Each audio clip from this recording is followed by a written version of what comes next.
मन चंचल है, मन वायु से भी तीव्र होता है। मन ही मनुष्य के बंधन और मोक्ष का कारण है।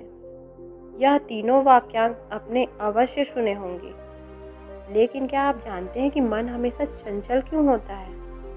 आप जानते तो हैं ही, और यह अच्छी बात है। यदि नहीं जानते हैं तो आइए आज मैं आपको एक ऐसी बात बताती हूँ जिससे आपको पता चलेगा कि हमारा मन हमेशा चंचल क्यों रहता है।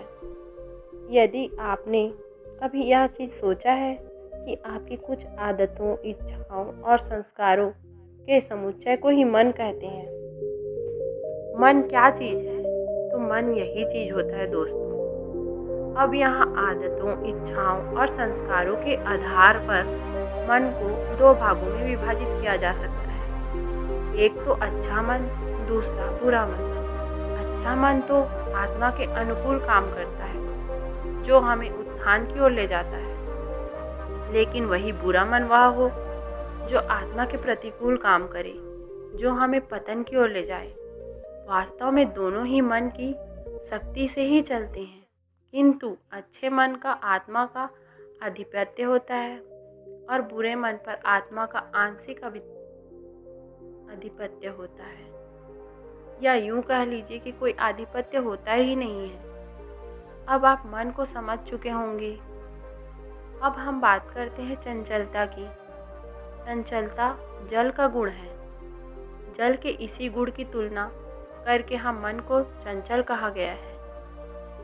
अगर सूक्ष्मता से अध्ययन किया जाए तो मन और जल लगभग समांतर है। मेरे कहने का मतलब यह है कि हम जल के गुण, कर्म और स्वभाव को समझकर काफ़ी हद तक मन को समझ सकते हैं। कैसे? मन चंचल क्यों होता है?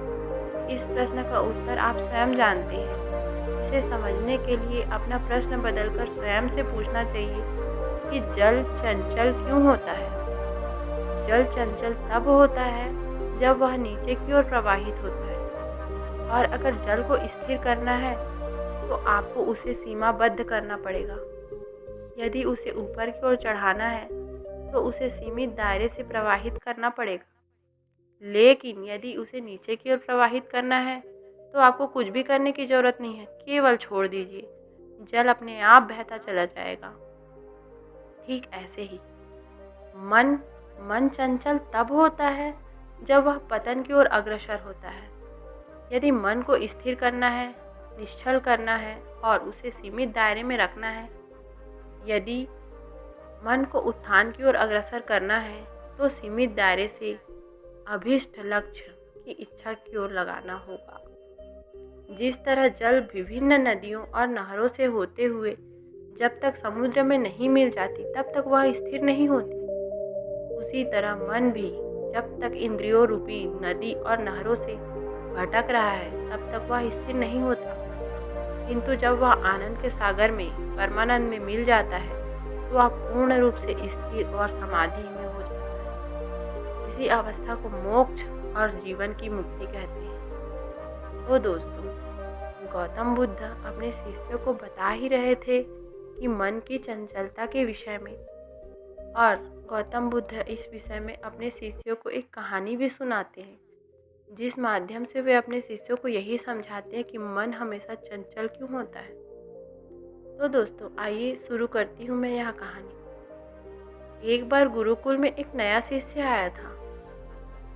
आश्रम के नियमानुसार उसे भी प्रतिदिन संध्या उपासना करनी थी। ध्यान संध्या का अभिन्न अंग है, लेकिन नए शिष्य का ध्यान बिल्कुल नहीं लगता था। कुछ दिन तो जबरदस्ती आंखें बंद करके बैठा रहा, लेकिन अंततः एक दिन उसके सब्र का बांध टूट गया। वह तुरंत ही उठकर अपने गुरुदेव के पास गया और बोला, गुरुदेव, ये संध्या में ध्यान की क्या आवश्यकता है? गुरुदेव बोले, वत्स, ध्यान मन को साधने के लिए अनिवार्य होता है। शिष्य बोला, किंतु गुरुदेव, मन को साधना जरूरी है, मेरा मन में तो ध्यान में लगता ही नहीं है। गुरुदेव बोले, मन को साधना इसीलिए जरूरी है क्योंकि मन चंचल है। मन से किसी भी कार्य को सिद्ध नहीं किया जा सकता, इसलिए मन की चंचलता पर काबू पाना बहुत ही जरूरी है। शिष्य कहता है, गुरुदेव, मन चंचल क्यों है? शिष्य का प्रश्न सहज था, किंतु उसका उत्तर उतना ही सरल नहीं था जितना कि हम सोच सकते हैं। वास्तव में इस एक प्रश्न में संपूर्ण योग का सार छुपा हुआ है।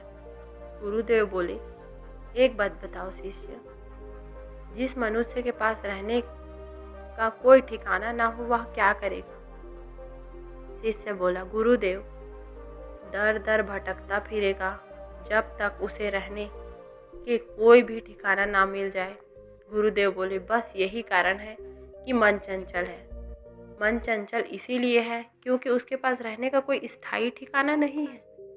कोई ऐसी जगह नहीं है जहाँ उसे असीम और अनंत आनंद की अनुभूति हो सके, जहाँ पहुंचकर उसे और पहुंचने की आवश्यकता ना हो। ऐसा स्थान केवल एक ही जगह होता है, वह है परम आनंद। गुरु को इस बात का ज्ञान हो चुका था कि ध्यान साधना से ही वह अपने मन को स्थिर कर सकता है। तो दोस्तों, कैसी लगी ये गौतम बुद्ध की कहानी? अगर पसंद आती होगी तो मेरे चैनल को लाइक कर दीजिएगा, सब्सक्राइब कर दीजिएगा और शेयर भी कर दीजिएगा दोस्तों। धन्यवाद दोस्तों।